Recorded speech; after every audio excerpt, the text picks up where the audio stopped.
Cinema చాలా బాగుందన్న. KGF 2 మించి ఉంది, 1 2 మించి ఉంది. పక్క బ్లాక్ బ్లాస్టర్ 1000 కోట్లు పక్క సినిమా అన్న. ఇండియా #1 ఆల్ టైమ్ రికార్డ్ ఉంది.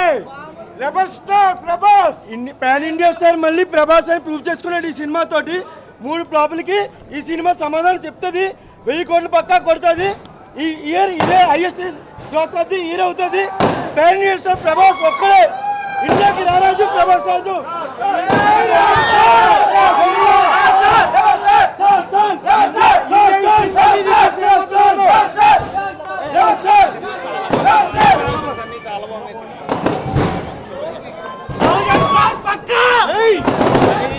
సినిమా మాత్రం 1000 crores పక్కా అన్న.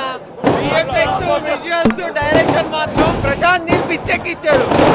Rebel star Prabhas is back. ప్రభాస్ని యాంగిల్ ఎప్పుడు చూడండి చాలా బాగా చూపించారు. మిర్చిలో కట్అవుట్ ఎలా ఉంటుందో అలాంటి కట్అవుట్ మళ్ళీ సలార్లో చూడడం జరిగింది. చాలా బాగుంది. సినిమా ఎలా ఉందా? అలా ఉంది భయ్య. డైనోసార్ కాదు భయ్య, అది ఒక ఆర్డిఎక్స్ పెడితే ఎలా ఉంటుంది సినిమాలో అలా ఉంది భయ్య. ఇంటర్వెల్ బ్లాగ్ ఉంటుంది భయ్య. మైండ్ అసలు అర్థం కాదు భయ్య ఎవడికి. ఫస్ట్ 10 నిమిషాలు మిస్ అవ్వకుండా చూడాలి భయ్య. ఫస్ట్ 10 నిమిషాలు స్టోరీ ఏంటో తెలుస్తుంది. ఆ తర్వాత బొమ్మ ఉంటుంది భయ్య, మామూలుగా ఉండదు. స్లో ఏం లేదు భయ్య, స్లో లేదు ఏం లేదు. సినిమా చూసి మాట్లాడండి. ఎవరైనా స్లో అన్నాడంటే ఎవరు చూసారు సినిమా చెప్పానండి. స్లో అన్నాడు వేస్ట్ భయ్య. స్లో కాదు ఏం కాదు భయ్య. ఒక 10 నిమిషాలు ఉంటుంది స్టార్టింగ్. అది ఫస్ట్ మనం స్టోరీ అర్థం చేసుకోవాలి. దాని తర్వాత ఉంటుంది భయ్య సినిమా. ప్రభాస్ ఇంటర్వెల్లో ఇలా ఎక్కుతాడు భయ్య జీపు. అది బాక్స్ ఆఫీస్ అసలు బాడీ అర్థం కాదు భయ్య. ఇలా ఏలేస్తాడు భయ్య పేపర్ మీద. ఆ ఏలేసినప్పుడే మనకి రికార్డులు వెళ్ళిపోతాయి భయ్య. సినిమా మాత్రం నెక్స్ట్ లెవెల్ భయ్య, నెక్స్ట్ లెవెల్. అర్థం కాలే అన్న, స్టోరీలో డిఫరెన్సా? స్టోరీయే డిఫరెంట్ అన్న. ఇది మీరు అనుకుంటారు భయ్య యశ్ వస్తాడు కేజీఎఫ్కి సంబంధం ఉన్నది. ఏముండదు భయ్య. యశ్ రాడు, కేజీఎఫ్ రాదు. ఇది డైనోసార్. ఇది యశ్ కాదు, ఇది డైనోసార్. ఇది ఉంటుంది భయ్య. చూసిన వాళ్ళకి అన్న అర్థం కాలే అన్న. మంచిదన్న. ప్రభాస్కి పోటీ అంటే పృథ్వీరాజ్ ఇచ్చాడన్న. నిజంగా అనుకున్నారు గోపిచంద్ రావాలి పృథ్వీరాజ్ ప్లేస్లో అని, కానీ పృథ్వీరాజ్ న్యాయం చేశాడన్న. బాగుందన్న సినిమా అన్న. ఎన్ని కోట్ల మనం చెప్పలేం కదన్న.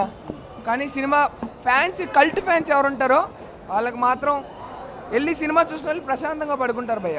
అంత బాగుంది అన్న. శృతి అన్న మెయిన్ లీడ్ అన్న ఆమెది.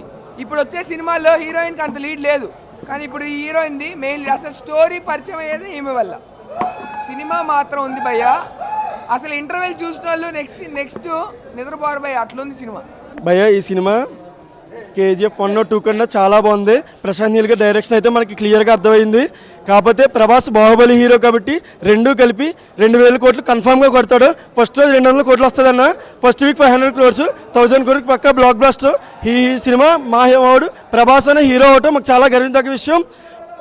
Pan India super star Prabhas కాస్త పాన్ వరల్డ్ సూపర్ స్టార్ అవుతాడు ఈ సినిమాతో.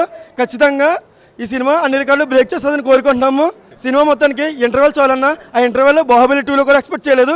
చాలా బాగుంది. ఇంటర్వెల్లో ఇంత ఎలివేషన్స్ ఇస్తాడని మేము కూడా ఎక్స్పెక్ట్ చేయలేదు. మేము 100% ఎక్స్పెక్ట్ చేస్తే 200% ఇచ్చాడు. ప్రశాంత్ నీల్కి డైరెక్షన్ కూడా హ్యాట్స్ ఆఫ్. ప్రభాస్ అన్న యాక్టింగ్ గురించి మళ్ళీ చెప్పక్కర్లేదు. డైహార్ట్ ఫ్యాన్స్ ఇక్కడ. ప్రభాస్ అన్న తర్వాత ఏ హీరో అయినా సరే ఇండియా వైడ్గా ఈ సినిమా దెబ్బకి డుంకీ కాదు కదా, ఏ సినిమా కూడా నిలబడదు. 100% ప్రభాస్ అన్న డైనోసార్ తొక్కుకుంటూ వెళ్ళిపోతాడు. ప్రభాస్ అన్న మార్కు ప్రశాంత్ నీల్ వరకు లింక్ ఏం లేదన్నా. లింక్ అవసరం లేదు. సలారే చాలు. 4 కేజీఎఫ్ల పార్ట్ సమానం. ఒక్క సలార్ చాలన్నా. ఇంకా సీజ్ ఫైర్ ఇది పార్ట్ 2 ఇది చెప్పక్కర్లేదు. 1.5 thousand crores వచ్చినా ఆశ్చర్యపడక్కర్లేదు. ఆ రేంజ్లో చూపించి వదిలేడు అన్న.